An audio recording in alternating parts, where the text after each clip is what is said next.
The economy looks like a crumbling desert crag foregrounded by the sad bounce of a tumbleweed. I don't believe I have to show you all the charts and statistics, because if you're a normal person you can feel and see it. Even affording the basic necessities is spiced in distress, rippling into your downtime, because even hobbies have to be financed. You shouldn't have to spend all of your time focused on affording. You should at least be able to spend time without stress on connection and play, the things that make life worth living. Don't listen to that knocking sound. That is the sound of the PS5 Pro at your door. If you open that door, he will shoot you and leave you $900 more in debt. With all the garrulous chatter of the increasing unaffordability of gaming, I will say that gaming's affordability has always been turbulent. The SNES days are an infamous example. I can't personally give any testimony as I was still of the abyss, but I have heard much of these days thanks to all the folk tales told by my acquainted elder gamers as they stare into their campfires, fire swimming on their roomy eyes as they weave the lore of game rentals. SNES games were bank breaking and just that shit for inflation, and they go well above $100, which is where you would then strike a deal with your local back alley robed merchant called Blockbuster to lend you a game for a cheap price. I can't find a rock solid source on the uniform price of rentals as it differed between stores and games. I uncovered a 2002 thread where one calls the prices a ripoff for costing $12 overall for 2 games over 2 days. Others say their Blockbuster would pay $5.99 for 2 games over 5 days. It sounds like depending on your area, you are prone to being robbed by a spindly arcanist at the counter. Hee, let me put a few more coins on this tag and pocket the extra. Either way, unless you rented a game for several weeks in a row, it is cheaper overall and better for families that couldn't spend a ton of extra money at once. But this is a Babylonian system crumbled and covered in sand. Now, maybe you can return a new game if you're convinced from what you played that it won't satisfy you. Be sagacious with the decision if you bought it off Steam though. Over 2 hours of game time and the refund trolls won't let you pass. But it still requires making a big buy all at once. Then there's how much money you spend to even have the ability to play it at once. PC parts are rocketing in price, while Sony's somewhat new PlayStation Paperweight launched at 500 Americaroos and has only increased in price. A biting reality when compared to the PS4 dropping from 400 to 200 at the same point in the console life cycle. Now, for a multitude of reasons, the AI of Sauron sucking up all available RAM and GPU trumps tariffs, and in my honest observation, Sony is just too stupid to convince people to buy this thing. The base PS5 now sits at a nasty $650, then the improved PS5 Pro goes up to a sinful $900. There's also Microsoft attempting biannually to break into my house and leave an Xbox Series X there. Even Nintendo, who has had relatively cheaper console prices since the Nintendo 64, priced the Switch 2 at $450. They even made the first step over the line and charged $80 for a video game, which the industry is eyeing for the new standard. These game prices are also from developers funneling more money and resources into games such as the current most anticipated game, Grand Theft Auto 6. Yo, you guys spent how many pounds to make this game? I don't even want to convert that. Budgets keep on ballooning for games that aren't necessarily more expressive and neuron coaxing, and these doubloons are seemingly only coded on extra fidelity and scope. The timelines of the impending release of GTA 6 after its insane budget and increasing game prices have been converging into one protruding theory. This game is going to have a price of the gob-smacking post-inflation SNES sort, the kind of cash that sucks you into an empty husk while Christopher Lee hovers beside your deathbed. But let's take a step back and detach from the collective paranoia the internet cultivates and listen. Take-Two CEO has implied through PR tongue that the price won't be that crazy. But there are reports that there is a push by asshole suits such as Bank of America for GTA 6 to raise the price point for the entire industry. Because if GTA 6 doesn't raise the price of games, then no one else can justify doing it. So I imagine there will be some behind the scenes political battles over this. It'll be interesting to see. GTA 6 may be the last wooden still in the industry's self-inflicted precarious condition, and a bad move by Take-Two and Rockstar in this economic spiral could be the killing crack. But that is just the overbelly of the state of gaming. When I look down under, yo, it's opalescent down here. There's something amazing in the underbelly that has been developing discreetly for a while now, a way for older games to persevere, to be more accessible for those who want to diversify their palettes beyond whatever new thing comes out and up to no cost. With the increasing unaffordability, unreliability, and looming crash of the game industry, many passionate people are contributing to gaming in a way that can enrich the culture around it. And it began with emulation. If you take a principled stance against emulation, don't swelter in rage now. I have dozens of invisible bears circling your compound, so hear me out. Emulation isn't illegal, nor do I find it to be immoral. It's the owning of ROMs that technically infringes upon copyright, but I'll give my condensed take on that. Yes, I believe in the game preservation argument for it, and the if I can't buy it then fuck you, I'm downloading it argument. That piracy provably increases exposure on a product and ultimately gives it more income. But beyond that, I have this strong feeling that those watching a game about affordable gaming in this economy most likely have an inkling of themselves. That the system is broken. You don't even need to read theory, though you should try, because it becomes less subtle every day. The economy is demonstrably a scam, so why feel some moral obligation to pay up when it is just gonna go up to people who are bursting at the seams with wealth and want me to die already? Why should you feel guilty for downloading a ROM when the wealthy get away with killing thousands upon thousands of people every day? The wealthy have the deadly cranial conundrum of stupidity, and their enforcement of copyright is too. I'm an adult with a limited cash flow at the moment, so I'm selective about what I buy because I don't want to sink $60 on a game I'm not sure I'll like.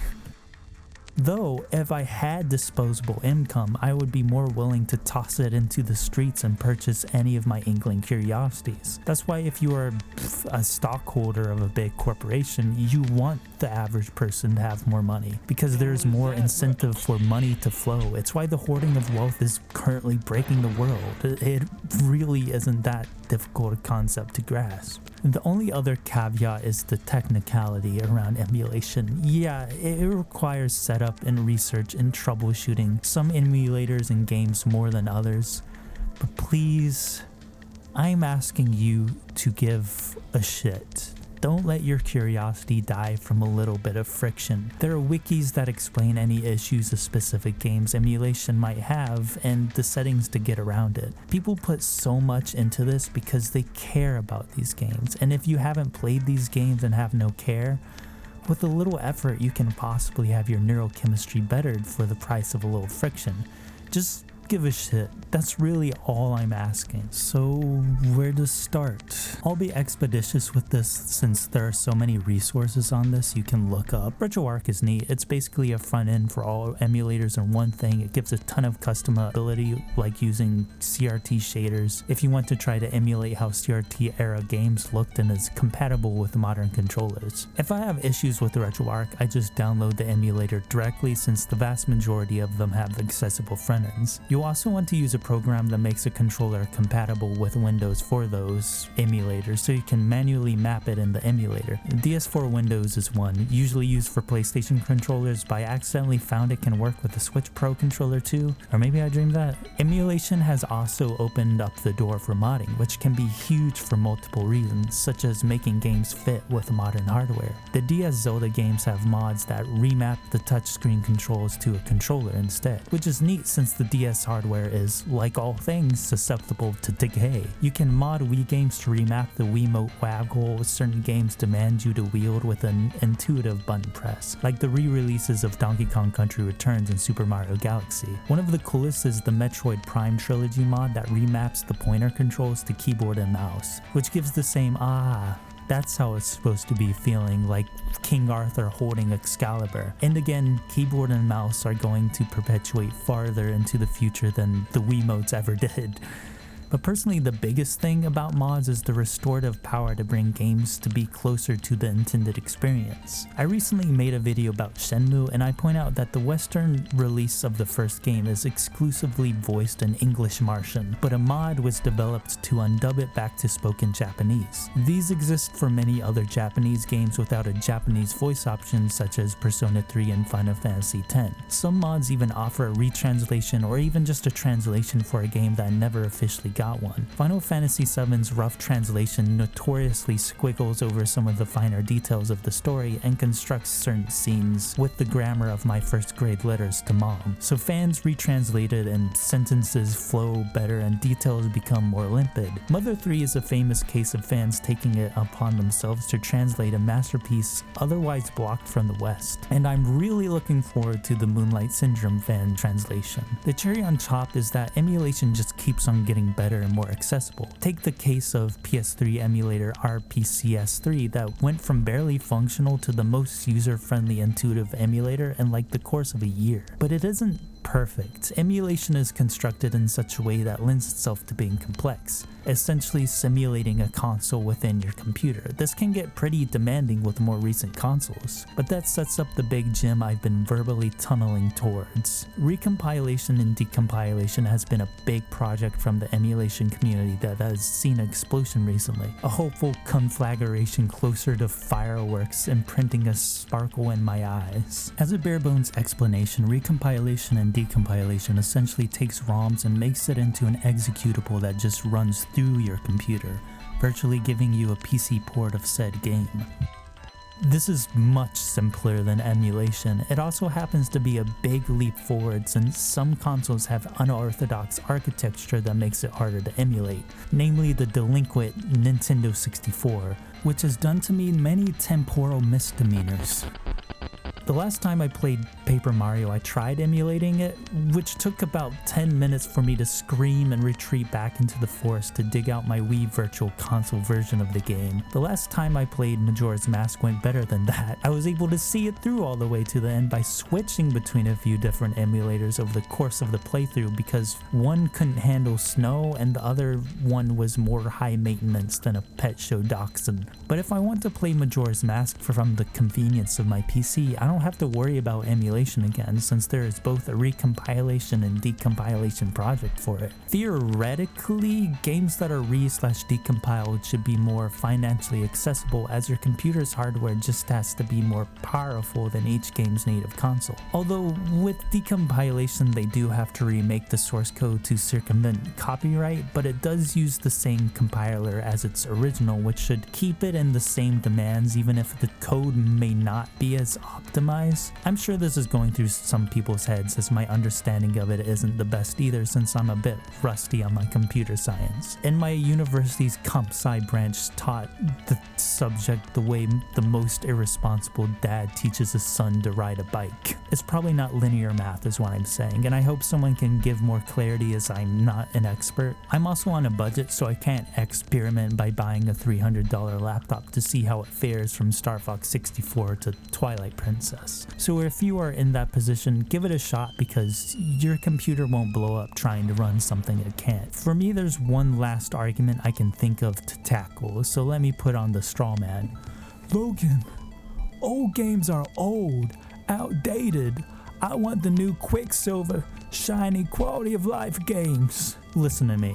I'm not necessarily an old is better or even a new is better person. All my favorites come from across time. Games from the last few years to last decade, games from around the turn of the century, games from the 90s. How is that so? Outside of realizing that inspiration and creativity isn't necessarily restricted by time, it's because I'm open-minded and curious. And I take advantage of one of humans' most useful traits. Ductility.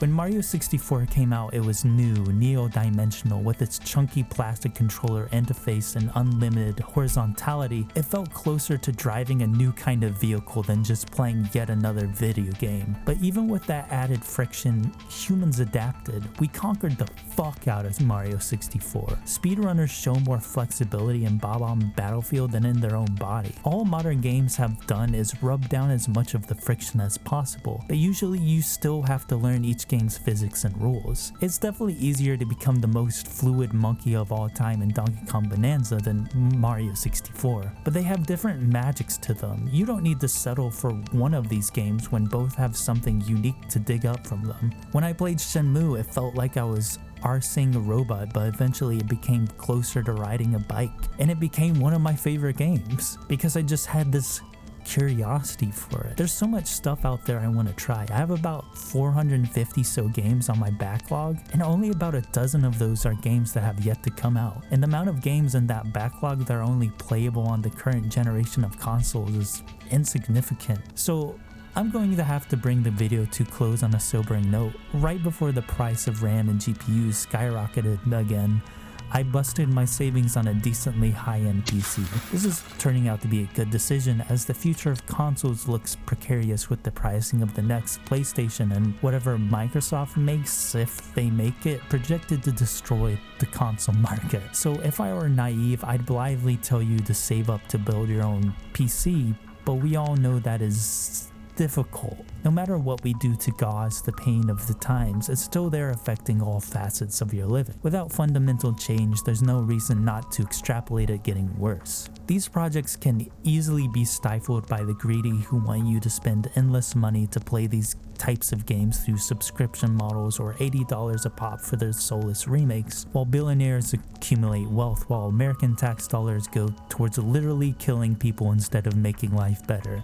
I'm still on my journey of figuring out how to contribute to change, be it through relating the rot of our society to the price of video games to create some form of solidarity, because solidarity is a decent place to start. We have more in common with each other, our neighbors, people who work every day just to survive, than billionaires. People trying to gouge our lives for the sake of just having more. It's not corporations that make things like recompilation and decompilation, projects to spread and maintain precious pieces of art, fragments of beauty and life in each other. It was people just like us.